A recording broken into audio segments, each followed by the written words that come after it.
Vous voyez bien? Ok, super. Merveilleux. Ok, bon désolé pour les quelques minutes de retard. Bonjour à tous. Bonjour, bonsoir à toutes et à tous. Je suis Antoine, pour ceux qui ne me connaissent pas, je suis responsable produit chez DataBird, donc je m'occupe de la création, l'itération des formations. Et Loïc, ici présent, nous fait l'honneur d'être avec nous ce soir pour nous faire un petit retour d'expérience. Loïc qui a fait le batch 16. Il y a un an et demi, et qui est aujourd'hui data engineer, donc un parcours super intéressant. Juste avant de laisser la parole à Loïc, pour ceux et celles en ligne qui ne nous connaîtraient pas, je fais une petite présentation de DataBird, promis, c'est super rapide. DataBird en quelques mots, c'est quoi? DataBird, on est un bootcamp situé à Paris, mais on fait des formations en distanciel également. Ça a été créé il y a bientôt 5 ans maintenant. Et suite à un constat de l'utilisation incomplète de la donnée et de l'IA en entreprise, en fait, on se rend compte qu'énormément d'entreprises ont plein de data, mais savent pas l'utiliser, et en tout cas, elles l'utilisent pas forcément à bon escient. Et du coup, on veut aider à optimiser vraiment les performances des entreprises en apprenant différentes notions qui vont nous permettre de pouvoir faire de la data. Et du coup, pour cela, on aide des personnes à se reconvertir dans différents métiers, data analyst, analytics engineer, data scientist, mais aussi à monter en compétence sur des outils, que ce soit Power BI, Excel, Python, SQL, DBT, enfin bref, pléthore d'outils disponibles dans la data aujourd'hui. En quelques chiffres, c'est plus de 4000 étudiants formés en 5 ans avec une note moyenne, alors je crois que c'est 4,8 sur Google maintenant. Bon, je pense que les gens sont plutôt contents des formations qu'on donne de manière générale, avec un taux d'employabilité après 6 mois à la fin de la formation de 93%. Donc voilà, quelques chiffres. On est vraiment un bootcamp spécialisé dans la data. On n'enseigne que la data parce qu'on considère que c'est un peu notre cœur de métier. Et on est content de travailler là-dedans. Mais du coup, je laisse la parole à Loïc, maintenant que j'ai présenté DataBird rapidement, pour nous expliquer un petit peu, qu'est-ce qui s'est passé, quel a été ton parcours, quel est ton quotidien aujourd'hui de data engineer. Comment est-ce que tu penses avoir réussi, si tu penses avoir réussi ta reconversion après ton bootcamp de 2 mois, mais surtout, comment est-ce que tu as pu passer d'un profil de data analyst, parce que c'est ce qu'on enseigne dans ce bootcamp-là, et c'est ce que tu as appris, à un profil de data engineer aujourd'hui. Et puis, on terminera en ayant un petit débat. Est-ce que l'ingénierie de données, pour toi, c'est la compétence du futur, alors que tout le monde parle d'IA aujourd'hui? Ok, alors, moi je m'appelle Loïc Hudard. Je suis content d'être ici parce qu'il y a il y a 1 an et demi, j'étais à votre place. Et donc on était dans les autres locaux à l'époque, mais j'étais quand même à votre place et j'ai fait un peu de chemin entre-temps. Alors moi, mon parcours, donc à la base, je viens d'une école de comptabilité. Donc j'ai fait ça après le bac. Donc c'est un diplôme de 5 ans, qui peut partir sur un diplôme de 8 ans, mais je ne suis pas allé jusqu'à l'expertise. Exactement, j'ai commencé, mais j'ai arrêté. Et ensuite, j'ai commencé à travailler directement, et c'est là que j'ai commencé à voir un petit peu les données. Donc j'ai commencé à travailler chez Intuit, je ne sais pas si vous connaissez, c'est une boîte américaine qui fait notamment QuickBooks, donc qui est un logiciel de comptabilité, qui fait TurboTax, qui est un logiciel de taxe qui est spécialisé pour les États-Unis, et qui fait un autre outil que j'ai complètement oublié. Donc, il faudra le chercher si ça vous intéresse. Donc, moi, j'ai travaillé pour QuickBooks et donc, j'étais Implementation Specialist. Ça veut dire que je faisais à la fois la formation des experts comptables sur l'outil, mais surtout, dès qu'ils arrivaient dessus, il fallait qu'on migre leurs données. Donc, c'est là que j'ai commencé à toucher un petit peu la donnée. Et donc, les migrations de données se faisaient principalement sur Excel au début, et ensuite, on a mis en place des processus pour pouvoir l'intégrer de manière un petit peu automatisée. Parce que des logiciels de compta, il n'y en a pas énormément en France. Donc, créer des pipelines qui automatisent un peu les transferts de données, c'était pas compliqué. Ensuite, j'ai eu quelques expériences entrepreneuriales entre mon travail chez QuickBooks et chez DataBird. J'ai ouvert un bar, pour être honnête. Donc, il y a eu un petit changement. Donc, je suis passé vraiment de comptabilité à barman. Donc, et après, j'ai arrêté le bar et j'ai commencé à faire DataBird. Alors, pourquoi DataBird ? Parce qu'en comptabilité, on a pas mal de monde qui se reconvertit justement dans la data. Parce qu'en soi, la compta, c'est un métier de la data, mais avec beaucoup de droits. Là où data analyst, ce que vous faites, c'est de la data avec plus de visualisation et un peu plus de technique, on va dire, parce que vous faites du Python, du SQL, ce qu'on n'a pas en compta. Donc voilà, j'ai fait le bootcamp DataBird. On avait une super promo, pour le coup. On buvait peut-être un peu trop de bière, mais on a eu quand même de bons résultats. Donc, ça s'est plutôt bien passé. Et quelques mois après, du coup, j'ai eu un DataBird m'a aidé à trouver un emploi chez Advenschema, qui est une ESN. Une ESN, c'est ce qu'ils appelaient avant des SS2I. Donc, en gros, ils nous envoient en mission chez des clients.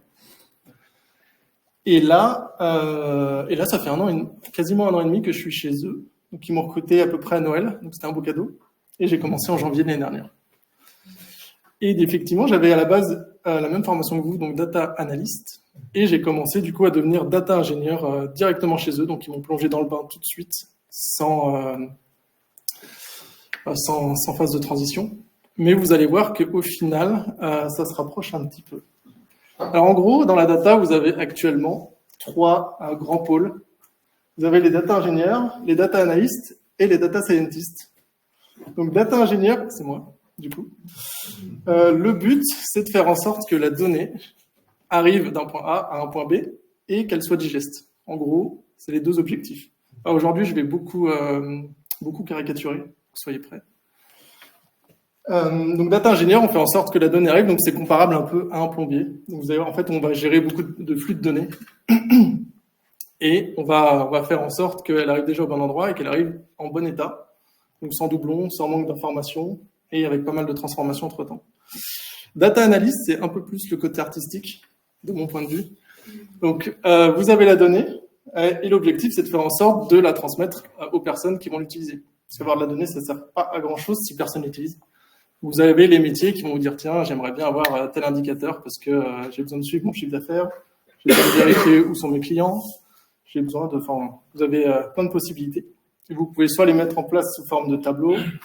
Donc vous êtes sur Power BI, je crois. Enfin, vous allez travailler sur Power BI par la suite, qui fonctionne bien.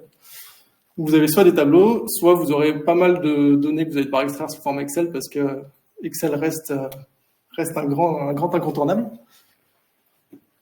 Et donc, le data analyst, en gros, l'objectif, ça va être de faire en sorte de pouvoir transmettre l'information aux personnes. Data scientist, on ne sait pas trop ce qu'ils font, mais quand ils font quelque chose, c'est exceptionnel. Donc, en gros, les data scientists et les data analysts vont avoir besoin que la donnée leur soit disponible. C'est pour ça que les data ingénieurs sont un petit peu en amont. Donc, nous, on fait en sorte que la donnée soit utilisable, et eux, ils font en sorte d'utiliser la donnée. Donc, on est assez complémentaires à ce niveau-là. Les data scientists, en gros, c'est plus le côté mathématique. Donc, ils vont utiliser différents modèles pour pouvoir pour pouvoir souvent anticiper des choses ou transformer. Donc, c'est ce qu'on a, par exemple, avec ChatGPT, des choses comme ça. Faire en sorte que vous lui demandiez quelque chose et qu'il puisse vous répondre. Ça, on le voit surtout aux data scientists, entre autres. Mais c'est plus eux que nous qui travaillons là-dessus. Et en fin de journée, quand ils ont fait des trucs monstrueux, souvent ils sont assez fatigués et ils commencent à disjoncter. Donc, quand un data scientist vous explique des choses en fin de journée, c'est pas évident à suivre, mais c'est intéressant. Donc voilà pour les 3 principaux rôles. Et en fait, le cœur du métier, ça va être l'ETL, le fameux ETL. Donc en gros, vous allez toujours avoir une ou plusieurs. Donc ça, c'est l'ETL que vous allez apprendre un peu ici. Donc qui est un petit peu simplifié par rapport à ce que vous allez voir plus tard, parce qu'il faut que ce soit digeste. Mais en gros, l'objectif, c'est que vous allez avoir différentes sources de données. Vous allez extraire la donnée, donc c'est ce que vous avez fait avec SQL, globalement. SQL, ça va être le cœur du métier, que vous soyez analyste, scientist ou ingénieur. Et après, vous pourrez ajouter du Python autour, mais vous aurez toujours besoin d'une base de SQL. Et moi, par exemple, 90% de mon boulot, c'est du SQL, globalement. J'utilise certains outils, mais c'est principalement du SQL. Donc à ce niveau-là, donc en gros, il y a ETL et ELT. Vous embêtez pas à différencier les deux. En gros, vous avez des sources de données. Vous transférez la donnée d'un point A à un point B et vous la transformez en fonction des différents besoins. Et ensuite, vous avez la destination et c'est là que vous allez pouvoir commencer à utiliser Power BI quand la donnée est bien envoyée du bon côté. Donc l'ETL que vous allez apprendre, c'est ça. L'ETL que vous allez rencontrer dans la vraie vie, c'est plus ça. Vous avez plein de sources de données qui interagissent entre elles. Donc, la donnée fait des allers-retours, elle est transformée, elle est renvoyée, on compare. Donc, c'est assez complexe. Et ensuite, vous allez pouvoir l'utiliser pour différentes choses. Alors, moi, dans mon quotidien, qu'est-ce que je fais globalement? Parce que jusque-là, ça reste assez obscur. Je fais en sorte que déjà, on est en contact avec les différentes sources. Parce que imaginons, si je prends un cas concret, par exemple, vous avez une entreprise qui fait des ventes en ligne et qui fait des ventes en magasin, par exemple une entreprise de vente de chaussures. Vous avez les ventes en ligne qui sont une source de données, les ventes en magasin qui sont une autre source de données, parce que c'est deux outils qui sont différents. Toutes ces données nous sont envoyées, et à partir de là, il faut qu'on se débrouille pour que par exemple, les équipes de la finance aient leur chiffre d'affaires à la fin de la journée. Ce qui n'est pas toujours simple. Donc, comment on fait? On a plusieurs rôles. Donc, le premier, qui n'est pas du tout le premier ici, mais en gros, on va développer et modifier les flux. Donc, on va faire en sorte que la donnée transite et on va faire en sorte qu'elle soit nettoyée. Parce qu'on a souvent des données en double qui arrivent, on a souvent des données avec des valeurs nulles, des choses comme ça, ou des données manquantes, des données tronquées. Et dans ce cas-là, ça peut soit faire planter le flux directement, soit aller dans le flux et on se rend compte que soit on a 2 fois la même information, soit qu'elle est complètement fausse. Donc, tout ce qui est développement et modification de flux, ça va de pair avec le monitoring qui est en premier, qui est en gros vérifier que tout fonctionne sur la durée. Donc, on va développer les flux. Donc, les développements de flux, c'est des requêtes SQL qui sont parfois assez complexes. D'ailleurs, on a des requêtes SQL qui font 500 lignes et il faut essayer de les comprendre et de bien les digérer.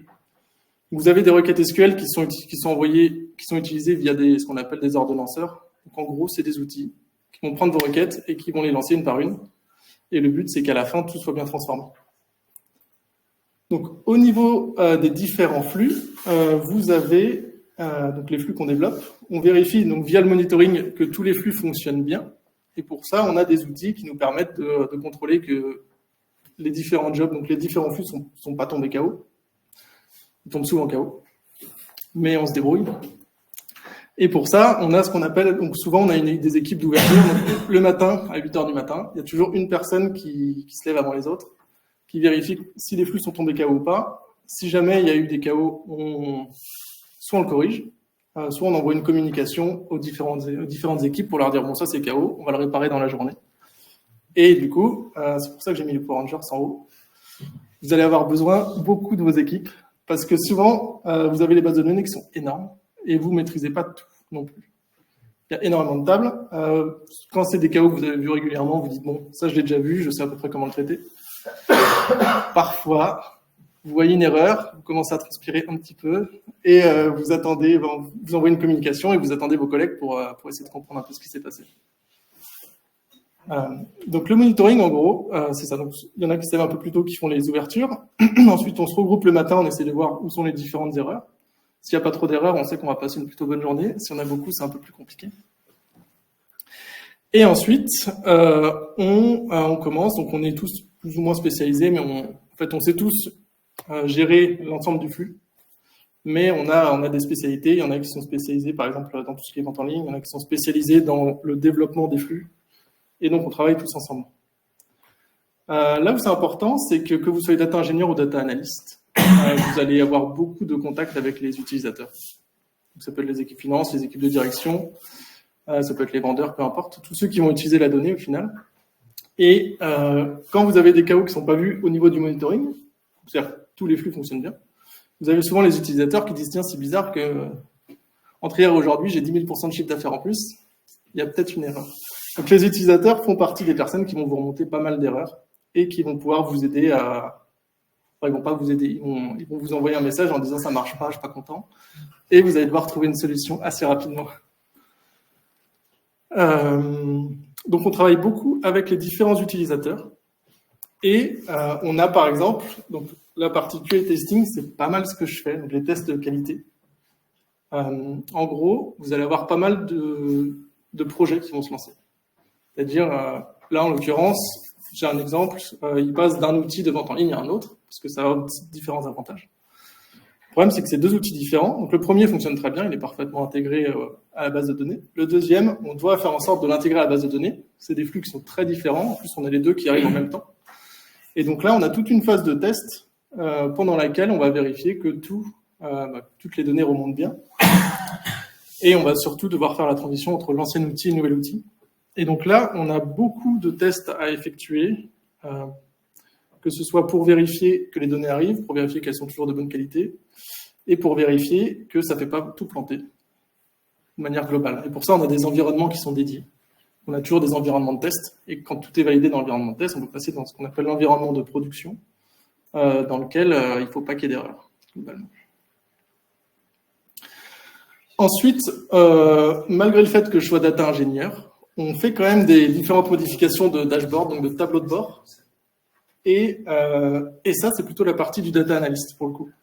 Donc, vous allez voir qu'en fait, que vous soyez data ingénieur ou data analyst, les compétences ou ce que vous allez faire vont souvent un peu se chevaucher. Et enfin, très important, vous allez voir que plus vous travaillez dans des grandes sociétés, plus vous allez avoir besoin de demandes d'accès, parce que tout est très cadré. Et donc, la plupart du temps, il y a des gens qui nous disent « Tiens, ce serait bien que vous modifiez tel tableau de bord. » Hop, vous vous rendez compte que vous n'avez pas les accès, vous contactez les équipes. Donc, ça prend quand même pas mal de temps. Donc, plus vous travaillez dans des petites équipes, moins vous aurez ce problème. Mais c'est quelque chose qu'il faut anticiper. Ça ne vous concerne pas encore pour l'instant. Quoique, ça peut être arrivé au début, quand vous êtes connecté à la base de données et qu'il y en a qui n'y arrivaient pas. S'ils ont obligé de vous ajouter en tant qu'éditeur ou des choses comme ça, c'est ce genre de choses. Ouais. Donc voilà pour globalement le travail de data ingénieur. Donc c'est très varié. On a tous plus ou moins des spécialités. On apprend énormément de choses au fur et à mesure. Moi, je suis arrivé, je ne savais pas faire grand-chose. Et du coup, j'ai pris bien deux mois pour apprendre à utiliser, à comprendre leur base de données. Parce qu'il y a quelque chose comme 150 tables. Il y a des tables qui ont 500 colonnes et 1 million de lignes. Donc des fois, c'est pas évident à appréhender. Mais vous verrez que déjà, la plupart des gens sont là pour vous aider parce qu'ils sont passés par là et qu'ils savent qu'au début, c'est un peu compliqué. Mais surtout, avec ce que vous allez apprendre ici, donc SQL, Python, surtout SQL, et tout ce que vous allez faire sur les dashboards, donc tout ce que vous allez faire sur les outils de visualisation, en fait, vous avez déjà les compétences pour faire quasiment tout. La seule différence, ça va être apprendre à bien comprendre quel est le fonctionnement global de la base de données sur laquelle vous allez arriver. Mais en soi, les compétences, vous les aurez largement, donc soyez confiants quand vous allez commencer à bosser. Et n'hésitez pas à poser beaucoup de questions, très important, et à noter ce que vous allez apprendre. Ça évite, comme moi, de poser 5 fois la même question. Très important. Maintenant, je note tout. Au début, je posais tout le temps les mêmes questions et ça les saoulait un peu. J'ai appris. Donc, ça demande énormément d'organisation. Enfin, on devient organisé au fur et à mesure. Vous allez voir, je ne sais pas si vous êtes organisé. Si vous l'êtes, c'est parfait. Si vous ne l'êtes pas, vous allez le devenir. Et tout se passe bien globalement. Voilà. Ben ouais, mais super. Merci beaucoup en tout cas pour sa présentation de ton boulot. Si tu devais un peu nous expliquer maintenant comment est-ce que tu penses avoir réussi ta reconversion, c'est déjà est-ce que tu penses l'avoir réussi dans un premier temps et que tu nous expliques un petit peu quels étaient les challenges que tu as eu pendant le bootcamp ou après? Ouais, alors moi, alors déjà, je venais de formation comptable. J'avais quasiment aucune formation en informatique, que ce soit en SQL ou en Python. J'avais jamais fait de visualisation non plus. Donc je partais plus ou moins de zéro. Je m'étais un peu intéressé à des langages de programmation pendant le Covid parce qu'on avait beaucoup de temps libre pendant le Covid. Enfin, ça dépend des personnes. Moi, j'avais beaucoup de temps libre. Donc j'en ai profité pour apprendre des choses. Mais je partais globalement d'assez loin. Et au niveau de la reconversion, ça s'est fait assez bien parce que je trouve que le SQL, c'est globalement assez abordable. C'est pas toujours facile, mais l'avantage, c'est qu'on peut vite commencer à avoir des résultats. Commencer à faire des selects, des where, des machins. Donc vous avez vite des résultats et ça vous permet de vous lancer assez rapidement. Le Python, vous allez voir, vous venez de commencer. Ça dépend des gens. Mais globalement, c'est abordable aussi. Non, le Python, c'est un des langages les plus simples à utiliser. Si vous faites du C, un jour, vous allez sentir la différence. Ne faites pas du C. Enfin, pas si vous n'en avez pas besoin. Quoi. Et pareil, Python, c'est assez simple à prendre en main. C'est beaucoup plus compliqué à maîtriser, mais pareil, vous allez pouvoir avoir des résultats assez rapidement. Donc, au niveau de la reconversion, l'avantage, c'est que c'est plein de compétences que vous allez acquérir et vous n'avez pas besoin de mettre 6 mois pour acquérir ces compétences. Enfin, pour avoir les bases, en tout cas. Donc ça, au niveau de la reconversion, ça aide pas mal quand même.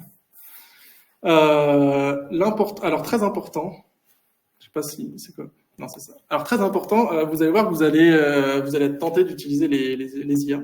Donc il y a ChatGPT, Grok, il y a Mistral, il y en a plein. Le plus important, c'est de ne pas les utiliser pour générer du code au début, parce que sinon vous n'allez pas apprendre. L'IA c'est vachement bien. Alors moi je l'utilise tous les jours. Mais l'idéal, c'est de faire un code. Et si vous n'y arrivez pas, vous pouvez lui demander soit de l'améliorer, soit, ce qui va arriver souvent, de corriger vos erreurs de syntaxe. Parce qu'il sera beaucoup plus rapide que vous pour trouver où la virgule manque que pour vous générer un code que vous n'allez pas comprendre. Donc l'idéal, c'est d'utiliser les outils d'IA, idéalement le moins possible, pendant la phase d'apprentissage, parce que ça vous permettra de bien intégrer les notions que vous allez utiliser, que vous allez apprendre. Et après, donc ça c'est pour la partie formation. Et après, une fois que vous aurez trouvé un travail, il faut admettre au début qu'on part de loin. Mais c'est pas grave. Il y a beaucoup d'entreprises qui prennent des gens en conversion. Donc il y a beaucoup de gens qui sont passés par le fait que au début, ils ne savaient pas faire grand-chose. Donc les personnes avec qui vous travaillez sont souvent assez ouvertes sur le fait de vous aider. Et vu que c'est un travail d'équipe, si le flux plante, globalement, on se fait tous tirer dessus par les utilisateurs. On a intérêt à ce que tout le monde fasse bien son travail, donc on a intérêt à aider les autres. Donc là, moi, ça fait 1 an et demi. Au début, c'était un peu compliqué, le temps de tout bien comprendre. Et maintenant, je suis dans la phase où je commence à aider les autres. Donc, je trouve que la reconversion, c'est plutôt bien faite. Mais ça met pas mal de temps. Faut mettre un peu son ego de côté dans le sens où parfois, vous allez vous retrouver devant des bouts de code, même si c'est du SQL, qui paraît assez simple, qui vont parfois vous mettre en PLS. Ça arrive. Très compliqué avec des variables de partout. Mais ce qui est intéressant, c'est de voir que le premier jour, vous lisez le code, vous comprenez rien, et une semaine après, vous êtes en train de le modifier et vous avez globalement assez bien compris ce qu'il fait. Donc, pas hésiter à prendre du temps. Ça va prendre un peu de temps. Moi, quand je suis arrivé dans la boîte, ils m'ont dit que globalement, avant de commencer à être utile, on avait 2 mois devant nous. Donc, ils savent qu'il y a 2 mois. Enfin, nous, c'est une grosse société avec des grosses bases de données, donc ça met du temps. Mais ils savent que ça va mettre un peu de temps pour être vraiment efficace. 1 semaine ou 2 mois, ça dépend des boîtes. Vous avez toujours un peu de temps. Enfin, faut pas vouloir commencer tout de suite à tout modifier. Il faut bien prendre le temps de comprendre comment tout fonctionne. Et tu dirais que ça t'a mis combien de temps, une fois que tu as commencé ton premier job en data, à te dire que tu étais confiant sur ce que tu as fait? Combien de temps tu penses qu'il faut pour se dire ça y est, grâce à la reconversion, je passe d'un statut junior à quelqu'un de, sans forcément dire avancé, un peu confiant en lui? Ouais, il y a plusieurs étapes. Il y a l'étape où on commence à se sentir un peu utile. Moi, il s'est passé 4 ou 6 mois à peu près, le temps de bien tout assimiler. Mais je passais de data analyst à data ingénieur, donc c'est vrai que j'avais pas appris exactement ça. Mais on va dire 4 à 6 mois pour commencer à faire des choses intéressantes pour les sociétés. Après, au bout d'1 an, on commence à être un peu à l'aise. Donc, on commence à maîtriser globalement ce qu'on fait et à rentrer dans certaines routines à certains moments, ce qui fait du bien de temps en temps. Parce que résoudre que des problèmes qu'on ne sait pas résoudre, au bout d'un moment, c'est fatigant. Donc, avoir quelques routines, ça fait du bien. Et au bout d'1 an et demi, peut-être 2 ans, je pense, au bout d'1 an et demi, on commence déjà à maîtriser et à oser supprimer les trucs dans l'environnement de production. Ce qui est... quand vous faites... je l'ai fait ce midi. On a toute une table qui a 1 million de lignes. Je l'ai entièrement supprimée pour pouvoir recharger des données. Et je peux vous dire que quand vous supprimez 1 million de lignes, il faut être assez serein. Être sûr que derrière, ça va bien se passer. Donc, au bout d'1 an et demi, à peu près, on peut commencer à faire ça sans demander des approbations à tout le monde. Ok. On va dire 2 ans, vous êtes vraiment à l'aise. Merci. Et est-ce que selon toi, passer d'un profil de data analyst à un profil de data engineer, c'est une évolution logique et pourquoi est-ce que tu as voulu te lancer là-dedans? Alors, préparez-vous. J'aime bien ça. En gros, moi, j'étais plus intéressé par le côté technique que par le côté dashboard. Donc, je préférais coder, en gros, pour résumer. Donc, à la fin de la formation de data analyst, j'ai voulu me diriger vers data ingénieur. Et c'était pas du tout prévu que mon premier boulot soit data ingénieur. Donc, c'est plutôt bien tombé. J'ai eu de la chance à ce niveau-là. Mais ce qu'il faut garder à l'esprit, c'est que les 3 data scientists, c'est un peu différent. Parce que c'est un autre état d'esprit. Mais data ingénieur et data analyst, ça reste des métiers qui sont assez proches. C'est-à-dire que souvent, si vous commencez en data analyst, ce qu'ils vont vous demander de faire, c'est de nettoyer la donnée la plupart du temps. Ça, c'est principalement du SQL. Et faire des tableaux de bord, donc des dashboards, les améliorer, en créer des nouveaux, des choses comme ça. Au fur et à mesure, vous allez vous rendre compte que c'est vachement pratique de ne pas demander à quelqu'un à chaque fois que vous avez besoin d'une nouvelle source de données ou ce genre de choses. Donc, c'est un peu ce que résume ça. En gros, vous allez vous rendre compte que les flux de données ne sont pas si compliqués à maîtriser, que ça reste dans la majorité des cas du SQL, et vous allez pouvoir en fait augmenter le spectre de compétences que vous allez avoir. Donc ça peut être soit en devenant meilleur sur Power BI et en faisant des tableaux beaucoup plus complexes. On utilise par exemple Power BI parfois comme outil de monitoring, c'est-à-dire qu'on l'utilise pour contrôler que la base de données fonctionne bien. Et ça, en fait, vous pouvez très bien commencer en data analyst. Quelqu'un va vous dire, tiens, j'aimerais bien que mon tableau, il contrôle que mes flux fonctionnent. Et là, mécaniquement, vous allez devoir étudier comment fonctionne le flux et commencer à vous diriger vers un travail un peu de data ingénieur. Donc, ce qu'il faut garder à l'esprit, c'est que c'est des métiers qui sont segmentés parce que ça permet d'avoir une idée un peu plus claire de ce que fait chaque personne. Mais la plupart des gens, la plupart des data analystes font un peu de data ingénierie. Et si jamais ils sont à l'aise avec la data ingénierie, ils peuvent partir beaucoup plus, donc faire moins de visualisation et peut-être un peu plus de flux. Et pareil, les data ingénieurs, moi j'ai un ami à moi dans mon équipe qui était data ingénieur et qui maintenant il fait quasiment que du click. Donc click, c'est l'équivalent de Power BI. Et il est devenu spécialiste click. Donc en fait, il fait quasiment plus de data ingénierie. Et là, il s'est remis sur les flux de données, il était un peu perdu. Donc ça se perd. Faut quand même entretenir un peu les compétences. Et vous voyez, là, par exemple, vous avez souvent des nouveaux rôles qui émergent. Vous avez Analytics Engineer, vous avez plein de trucs. Vous verrez sur LinkedIn, les nouveaux noms de métiers sont assez variés et c'est fréquemment renouvelé. Donc, restez pas, par exemple, que si vous recherchez, vous n'êtes pas obligé de rechercher que Data Analyst. Vous pouvez un peu élargir le spectre et surtout regarder les compétences qu'ils vous demandent. Parce que des fois, vous avez des boulots de data ingénieur, mais ils vous demandent de faire de la visualisation et c'est à peu près tout. Faut rester ouvert. Donc, des fois, juste réfléchir un peu plus aux compétences qu'à l'intitulé de métier. Ouais, c'est ça, exactement. C'est important. Et tout est lié. Et du coup, pour terminer en beauté cette présentation, moi, j'avais envie d'avoir ton avis sur est-ce que l'ingénierie de données, pour toi, c'est la compétence du futur ? Aujourd'hui, on parle beaucoup d'intelligence artificielle, on a envie d'en mettre un peu à toutes les sauces, dans toutes les entreprises, plein de manières différentes. Tout le monde dit que c'est l'avenir. Moi, j'avais un peu envie d'avoir ton avis sur est-ce que l'avenir en tant que tel, c'est pas plutôt ce que toi, tu as appris, c'est savoir maîtriser les flux de données et qu'est-ce que tu penses un peu de ce débat-là ? Alors, pareil, je vous ai mis des illustrations parce que je trouve que c'est vachement plus sympa. Surtout celle en haut à droite, vous allez voir qu'elle est merveilleuse. Vous voyez que nos principaux marchés sont les États-Unis d'Amérique, le Canada, les US et USA. Donc ça, vous rigolez, mais ça arrive souvent. Donc en gros, actuellement, vous avez énormément de données qui sont créées maintenant. Vous avez énormément de données extrêmement médiocres qui est créées aussi, qu'on ne peut pas exploiter. Donc, et les IA et les data scientists notamment ont besoin d'énormément de données qui soient organisées. Donc la donnée structurée, globalement. Donc là, actuellement, je pense qu'on va avoir besoin de plus en plus de data ingénieurs, justement pour traiter toute cette donnée et pour pouvoir la distribuer aux bonnes personnes. Parce que l'IA, ça marche très bien, ça va se développer de manière exponentielle, ça c'est une certitude, mais l'IA se base sur les données, et c'est un peu le dessin en bas à droite, c'est que vous avez énormément d'outils qui fonctionnaient très bien, mais qui avaient des bases de données mais vraiment très très mauvaises, et du coup en fait les outils fonctionnaient pas du tout, alors que le code de l'outil fonctionnait bien. On a pas mal ça aussi avec ChatGPT qui a ce qu'on appelle les hallucinations. C'est-à-dire que vous lui demandez un truc, il vous répond quelque chose qui est complètement à côté de la plaque.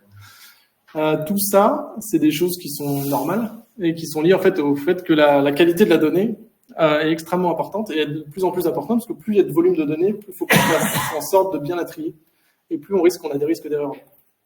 Donc le boulot de data ingénieur, c'est principalement de nettoyer la donnée. Et les analystes le font aussi. Mais nous, on va essayer de l'automatiser. Là où les analystes souvent font beaucoup plus de nettoyage de données ponctuel. C'est-à-dire que j'ai mon dataset, je vais le mettre à jour, je vais un peu le nettoyer et je vais l'envoyer vers mon dashboard. Les data ingénieurs, on va créer des différents flux, différentes étapes qui vont dire tiens, cette étape, je modifie ça, cette étape, je modifie ça, pour qu'en fait, de manière automatique, ça arrive au bout du flux et que la donnée soit propre. Donc moi, je suis data ingénieur, donc je vais te dire que oui, forcément. C'est la data, c'est pas la compétence du futur dans le sens où c'est déjà une compétence très utile et très demandée. Il y a eu une mode un peu sur les data scientists il y a 1 an ou 2, je crois, où il y avait énormément de gens qui sont partis vers la data science. Et en fait, on s'est rendu compte qu'on avait besoin de data scientists, mais on n'avait pas besoin de tant que ça finalement. Donc il y a eu un moment où il y avait plus d'offres, plus de personnes qui étaient data scientists que de postes. Et du coup, ils se sont un petit peu, soit ils ont persévéré, soit ils se sont un peu rabattus aussi vers l'analyse ou la data ingénierie. Et du coup, on a aussi on a énormément de profils hybrides dans cette profession, enfin dans la profession de la data en général. Mais on a besoin de beaucoup de gens qui travaillent sur la qualité de la donnée, en fait, pour résumer. Trop bien. Merci beaucoup, Loïc. On arrive à la fin de cette présentation. Du coup, en tout cas, merci toutes et à tous en présentiel ou en ligne. Et puis, si du coup vous avez des questions à poser à Loïc, c'est le moment. N'hésitez pas, Ouais. j'ai tout mon temps. Ouais. Je dois savoir un petit peu si c'est confidentiel, bien sûr, mais c'est chez quel client du coup? Ah, ça, je peux pas te dire, mais je travaille dans le luxe. D'accord. Une grande boîte de luxe. Qui travaille à l'international. Donc, on a des bases de données qui sont internationales. Et c'est pas toujours simple à gérer, surtout avec les décalages horaires en France. Parce que là, à la fin du mois, on va gagner 1 heure. Et ça, les bases de données n'aiment pas du tout. Et les années bissextiles non plus. Ça n'a rien à voir. Du coup, vous faites des astreintes, c'est ça? Ouais, il y a des astreintes. On en a ça dépend. Parce que nous, dans mon équipe, on est 6 à faire des astreintes. On est une dizaine en tout. On est 6 à faire des astreintes, donc ça roule, on en fait une à peu près toutes les 6 semaines. Il y a soit donc les astreintes, c'est quand en gros, on a le téléphone d'astreinte sur lequel l'équipe de support peut nous appeler. Donc en gros, il y a plusieurs étapes. Il y a les flux, donc le week-end, personne ne travaille, sauf les personnes qui sont d'astreinte. Il y a toujours une équipe qui vérifie que les flux tournent. Donc eux, ils sont en veille, entre guillemets. S'il y a un problème, ils vérifient est-ce qu'ils peuvent le résoudre eux-mêmes. Par exemple, ça arrive souvent qu'il y a un flux qui plante parce que la connexion au serveur est perdue, parce qu'on travaille beaucoup sur le cloud. Donc là, s'il suffit de relancer le flux, c'est bon. Et si jamais il y a un problème un peu plus complexe, là, du coup, c'est mon équipe qu'on appelle.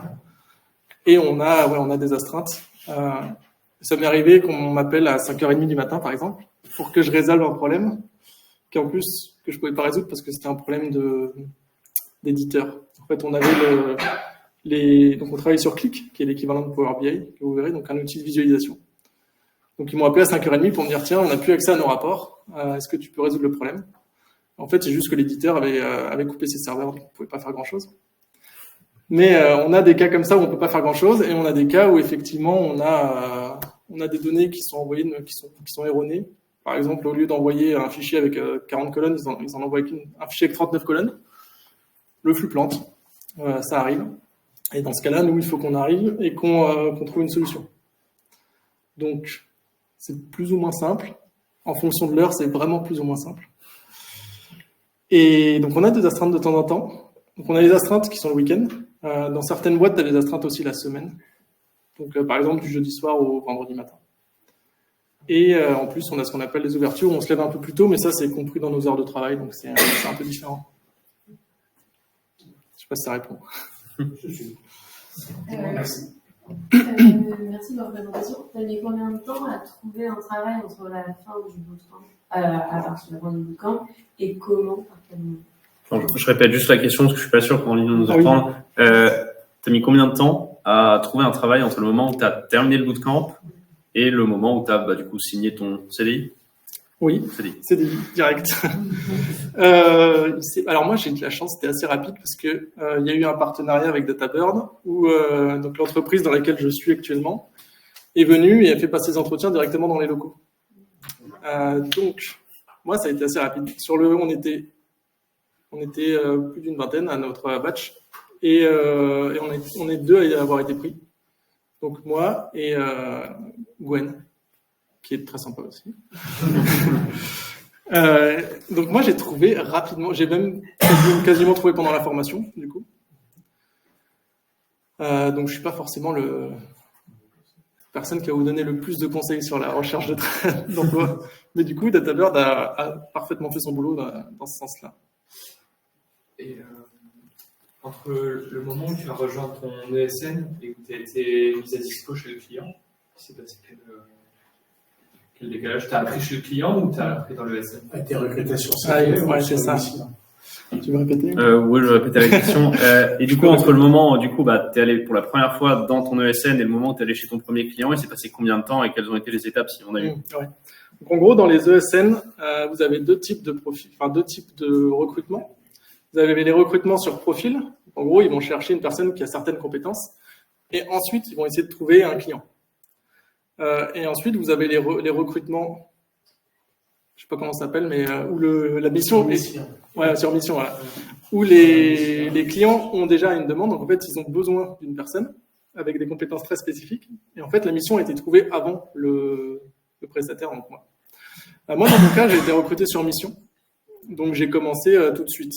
Alors, j'ai pas commencé tout de suite parce que il fallait que j'ai un ordi crypté du client et ça a mis 2 semaines. Donc, j'ai mis 2 semaines avant de commencer à travailler. Et j'ai lu la documentation pendant 2 semaines, ce qui est excessivement chiant. Mais pendant 3-4 jours, c'est bien. Pendant 2 semaines, c'est un peu long. Mais après, j'ai commencé tout de suite, c'est l'avantage. Et effectivement, dans les ESN, ça arrive qu'on ait ce qu'on appelle des intercontrats, qu'on peut avoir sans avoir eu de contrat en amont. Donc, en fait, vous arrivez dans la boîte et vous avez une période où vous ne travaillez pas. Donc, vous êtes payé, mais vous n'avez pas de mission en tant que telle. Ça peut arriver au début. Moi, ça m'est pas arrivé. Dans ma boîte, ils font pas trop ça. Ils font plutôt par mission. Mais si vous êtes recruté sur profil, il peut arriver que vous soyez en intercontrat au début ou entre 2 missions. Et que du coup, vous n'ayez effectivement pas forcément de travail. Mais c'est plutôt rare parce que ça coûte cher. Et du coup, toi, tu as vocation à changer de client?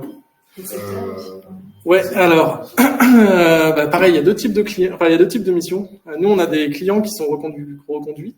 Donc, en fait, c'est des missions longues. Tous les ans, ils re-signent le contrat et ils continuent. Ça, c'est mon cas. Donc, je suis chez mon client depuis 1 an, quasiment 1 an et demi. Vu qu'ils sont assez contents de nous, on travaille toujours, donc ça va continuer. J'ai des collègues qui travaillent, alors nous, on a une équipe dédiée aux clients et on a des collègues qui sont ce qu'on appelle des factories. Donc en gros, eux, ils vont avoir une tâche spécifique sur un projet spécifique. Et donc, ils vont changer en fonction des clients. Donc, moi, j'ai toujours le même client. Après, il y a des nouveaux projets, il y a des nouvelles choses à faire régulièrement. Mais j'ai globalement, j'ai quand même pas énormément de surprises dans le sens où je connais bien mon client.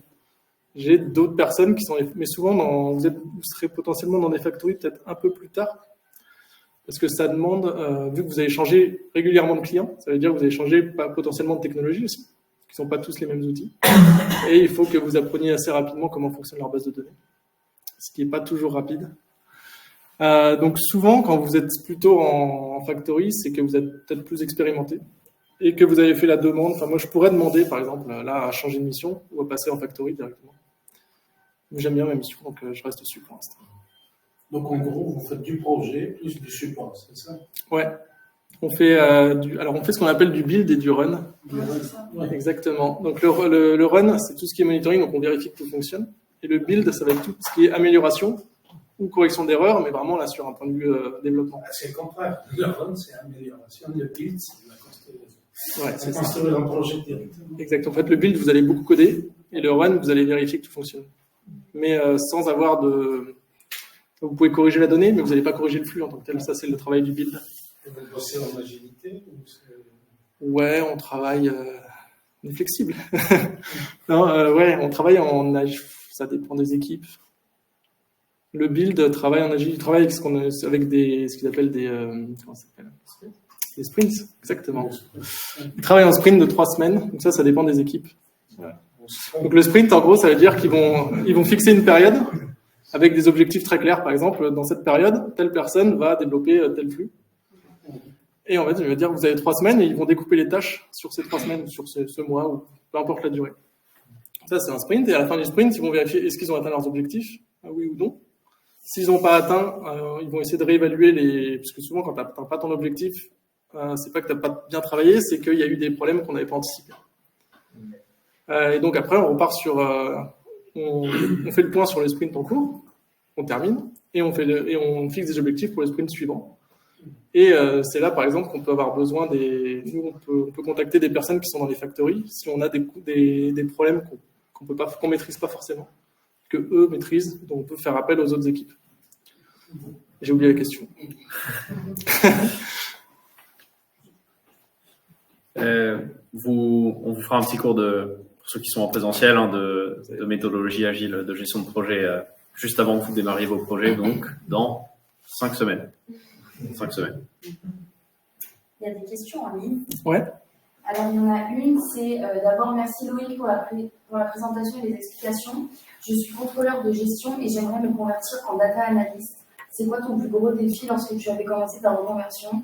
J'ai pu comprendre que tu suivais des cours en présentiel, donc comment tu faisais pour ne pas perdre le fil entre le travail et les études? Pour répéter la question rapidement, il y a une personne qui se demande comment, en tant que contrôleur de gestion, tu arrives à te reconvertir en présentiel et quel a été ton plus gros défi? En plus, je voulais parler des contrôleurs de gestion, ça tombe bien. Contrôleur de gestion, l'avantage, c'est que tu as des bonnes bases, dans le sens où tu gères déjà souvent des volumes de données qui sont qui commencent à être un peu conséquents. Et surtout, c'est des données qui sont très interconnectées. Et tu es beaucoup en lien avec les clients. Donc, en fait, tu as déjà une bonne base. La plus grosse difficulté à ce niveau-là, qui n'est pas vraiment une grosse difficulté, mais ça va être d'apprendre les différents outils et les différentes technologies, donc notamment le SQL. Pourquoi pas le Python? Peut-être qu'en contrôle de gestion, tu fais un peu du Python, ça peut être utile. En gros, si contrôleur de gestion, on est principalement sur du Excel ou des outils qui sont assez proches, mais on ne gère pas forcément des énormes volumes de données. Ou du moins, on a des personnes en amont qui ont fait le travail, donc c'est les data ingénieurs, qui ont regroupé la donnée. Je pense qu'en contrôle de gestion, c'est une bonne base, en fait. C'est peut-être une des meilleures bases pour commencer. Les meilleures bases pour commencer, c'est les bases justement où vous avez des connaissances métiers. Ce qui est très utile parce que du coup, quand vous allez arriver dans une mission, vous allez faire la formation, vous allez tout apprendre parfaitement, comme tout le monde. Et ensuite, vous allez arriver sur le marché. Et en fait, ce qu'ils vont chercher, c'est des profils un peu hybrides dans le sens où si une boîte de finance a besoin de personnes dans la data et que la personne a fait une formation data et à la base travaille dans la finance, du coup, ça va vraiment les intéresser. Donc, je pense qu'en contrôleur de gestion, tu vas pas avoir beaucoup de difficultés. Alors, si tu cumules la formation, parce qu'il y a des formations en plus du travail, ça reste quand même il y a quand même beaucoup de notions à apprendre. Donc, ça va demander du boulot. Ça va demander de bien dormir pour tout assimiler. Donc, le sommeil, primordial. Mais il n'y aura pas de difficulté particulière parce que je pense que la base du contrôle de gestion, c'est une bonne base. Et que les outils qu'on apprend sont assez simples à prendre en main. Un peu plus dur à maîtriser, mais assez simple à prendre en main. Donc, je pense que tu vas t'en sortir. Merci. Il y en a d'autres. Il y a les skills et les outils qu'on doit apprendre en tant que data engineer. Si tu dois résumer, c'est quoi les 3 skills ou outils à apprendre en tant que data engineer? Data engineer, c'est... alors, ça va être le SQL. Le SQL, mais en fait, vous allez apprendre du SQL ici. Et après, vous allez vous rendre compte qu'il y a d'autres choses. C'est toujours du SQL, mais c'est vraiment les notions avancées. Vous allez avoir l'indexation, vous allez avoir en fait tout ce qui est optimisation. Et cette phase d'optimisation est hyper importante, parce que quand vous avez des bases de données avec, je sais pas, 50 millions ou 50 milliards de lignes, ça arrive, et que vous faites un select étoile, ça se passe pas bien. Ça se passe pas toujours très bien. Ou quand vous faites un update sur 40 millions de lignes, pareil, ça se passe pas super. Donc, le plus important, c'est le SQL, mais c'est surtout consolider tout ce qui est, aller dans tout ce qui est notions avancées. Les notions avancées, c'est l'optimisation et les requêtes et les procédures stockées, globalement. Ensuite, ça va être beaucoup de logique et surtout bien comprendre comment. En fait, ça va être des bonnes pratiques. Comprendre comment fonctionnent les bases de données de manière assez globale. Comprendre pourquoi tel flux, on l'a fait comme ça. Donc en fait, ça va être beaucoup d'expérience. C'est pas une compétence en soi, mais vous allez voir que les bases de données sont globalement faites un peu toutes de la même. Enfin, elles vont suivre des schémas qui sont assez reproductibles, parce qu'en fait, on a besoin d'optimiser. Et que quand quelqu'un a mieux optimisé que nous, souvent on copie. C'est un peu comme ça que ça fonctionne. Donc beaucoup d'expérience et surtout creuser. Enfin, essayez pendant que vous travaillez, essayez de comprendre pourquoi ça a été fait comme ça. et ce qui permet aussi de faire des améliorations, parce que parfois c'est mal fait. Et le troisième skill, en vrai Python, alors il y a deux choses, il y a Python et les outils de visualisation qui vont vous permettre d'automatiser certaines de vos tâches, qui fait gagner énormément de temps. Par exemple, nous on a des contrôles le matin où il faut qu'on vérifie que certains jobs ont tourné 3 fois, par exemple la veille. Ça, au lieu d'aller sur le job en question, d'aller sur Output et vérifier qu'on a bien nos runs qui ont été faits, on peut mettre en place un tableau qui va tout sélectionner lui-même et qui va nous faire vraiment un point de vue global. Donc, la troisième compétence, c'est vraiment l'automatisation de vos tâches. Parce qu'il y en a beaucoup qui peuvent être automatisées, et celles qui ne peuvent pas être automatisées, vous allez les faire à la main, et avec un peu de chance, vous allez pouvoir les automatiser par la suite. Ok, top, merci. Peut-être une dernière question, et puis on sera pas loin d'arriver au bout des 45 minutes. Ouais. Je peux arriver. Vas-y. Quels outils IA Loïc utilise? Quels outils IA tu utilises au quotidien? Ouais. Et peut-être pourquoi cela? Moi, j'utilisais ChatGPT jusque-là. Là, j'ai utilisé Grok aujourd'hui. Il marche bien. J'étais agréablement surpris. Ouais, Grok 3, exactement. J'utilise en final assez peu d'IA. Parce que en fait, l'IA que j'utilise, c'est quand je suis bloqué et que j'ai besoin, en fait, j'utilise un peu comme un interlocuteur. Hop, j'ai fait ce code-là, ou alors ça arrive souvent ça. Je lui envoie un code et je lui dis je comprends rien, et là il m'explique. Très pratique. Ou alors, moi je lui envoie du code et je lui dis bon là ça marche pas exactement comme je voudrais, comment est-ce que tu pourrais le faire? Donc j'utilise surtout comme ça, mais j'utilise pas énormément d'IA. Pour corriger les mails, très important. Non, pour corriger, pour pas forcément les fautes d'orthographe, mais pour reformuler, parce que quand on s'adresse au PDG, par exemple, on essaye de faire des mails un peu pro. Les IA le font parfois mieux que nous, mais il faut quand même vérifier. Pour corriger les erreurs de syntaxe exceptionnelles et pour améliorer parfois un peu le code qu'on a déjà fait. Mais quand vous faites du code à partir de zéro en demandant une IA, souvent c'est pas fou. Sauf si vous avez des IA spécialisées, il y en a de plus en plus. Donc j'utilise pas trop les IA, mais j'utilise surtout ChatGPT et Grok en ce moment. Ok, super. Merci beaucoup Loïc. Avec plaisir. Merci. Si vous avez des questions, n'hésitez pas, je peux pas presser. Et on va se quitter là-dessus alors. Merci à toutes et à tous encore une fois de nous avoir suivis en présentiel et en ligne. Et puis on espère que ce retour d'expérience de Loïc vous a appris de nouvelles choses. Merci beaucoup. Avec plaisir.